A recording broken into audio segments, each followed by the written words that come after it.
Hello and welcome to Gravitas Plus. I'm Palki Sharma Upadhyay. We are in 2021. I'm sure all of you have a lot of expectations, as do I. We all want things to go back to normal and we want this quickly. But we must also be ready to accept the new normal. Today we'll tell you about 6 trends that will rule 2021. Trend number 1, work from home. It is here to stay. Some of you may not like it. It tends to take a psychological toll on people. It has blurred the lines between our professional and personal lives. It robs us of an office experience, an environment that becomes a part of our life. But work from home has many benefits, like flexibility. It is good for the employer because flexibility increases productivity. Surveys have shown this. Remote employees work 1.4 days extra every month. It's good for the employees too. For example, it's easier to be a working parent if you get to work from home. Benefit number 2, lesser commute stress. The average one-way travel time in the United States is 27.1 minutes. That's almost an hour every day traveling to and from work. Indians on an average spend 7% of their day commuting to office. That's more than 2 hours on the road every day. Add some traffic to this and you're practically spending your day on the road. Benefit number 3, money. Work from home cuts down on fuel, car maintenance, parking fees, lunches bought outside, even your wardrobe. And the savings are not just for employees. Even employers see significant gains.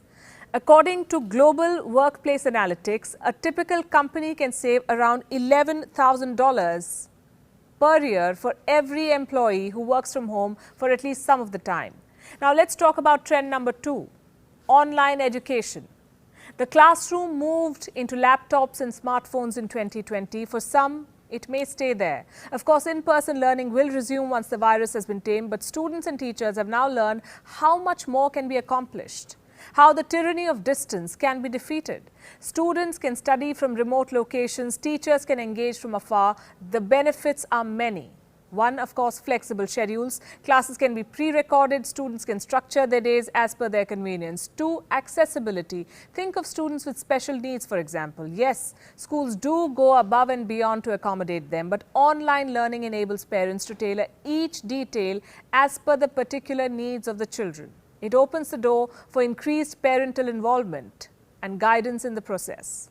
The third reason is affordability, location independence. Online learning can be a little less expensive than attending public school. It also opens up new possibilities for children, like studying at schools far away from home, at institutions all over the country, all over the world in fact. Quite an exciting prospect, some would say.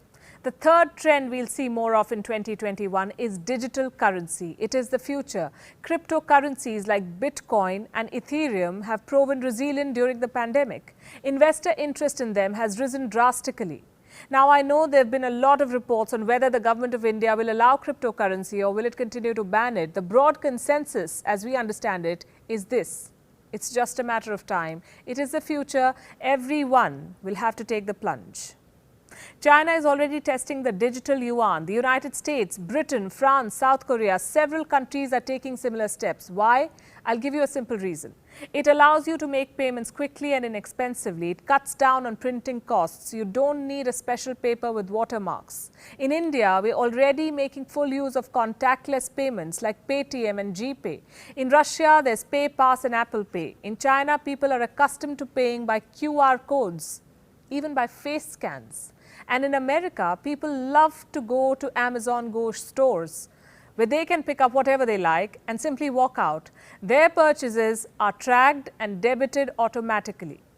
Digital currencies are a logical continuation to this evolution. They may become a reality across the world this year. Trend number 4, the digital health passport. What is it?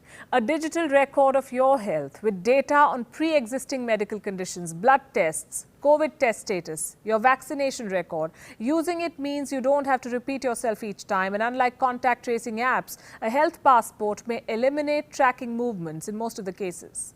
Major airlines have already rolled out digital health passports for passengers. It may soon become a standard solution for all airports, hotels, cinemas, concert venues, for all of us. Trend number 5, the future of food. It looks like this. What you see is a tender chicken nugget. No animal was harmed in the making of this. No animal was slaughtered for this nugget. The piece of meat was grown in a lab, and that is the future. lab-grown meat. Singapore has become the first country to sell it. It looks and apparently tastes just like the real stuff. So for non-vegetarians, will lunch come from labs now? It might, with a fat bill. Lab-grown meat is very expensive. One chicken nugget is selling for $50, and cost may not be the only unappetizing factor. For millions of consumers, the shift may take a leap of faith. For thousands of poultry farmers, the shift will mean the search for new jobs. So it won't happen overnight, but it will. Trend number 6, advanced soldiers. I know it's quite something, but we've been through 2020. Stranger things have happened. So here's about advanced soldiers. In France, the Defense Ministry is working on increasing the physical and cognitive abilities of soldiers to fight wars.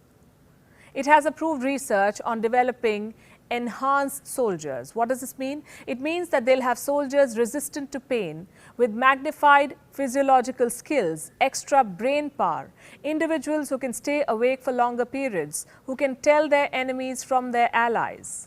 How will this be possible?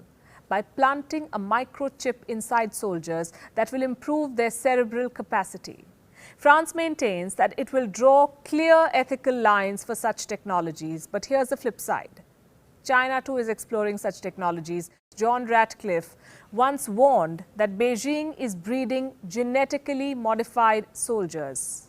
Now, expecting China to uphold ethics in the pursuit of power will be asking for too much. So that's a total of 6 trends that we have, and here are some more that you must watch out for. Your gadgets will talk to each other, the Internet of Things, a massive web of interconnected devices spanning everything from smartphones to kitchen appliances. Following it will be 5G, the 5th generation mobile network, greater bandwidth, higher download speeds. More than 50 operators are expected to offer 5G services in 30 countries by the end of 2021. The next exceptional technological trends: virtual reality and augmented reality. They have primarily been used for gaming so far. In 2021, expect these trends to get fully integrated into our daily lives, in entertainment, in education, marketing, even surgeries. If 2020 was about survival, 2021 will be all about consciously shaping the future of work, of learning, of travel, of health, of money, of warfare, of food. After having survived a pandemic, here's to wielding technology to our benefit, using the tools and lessons of the year gone by to improve the year ahead. All the best. Gravitas Plus, co-presented by Skoda. Simply clever.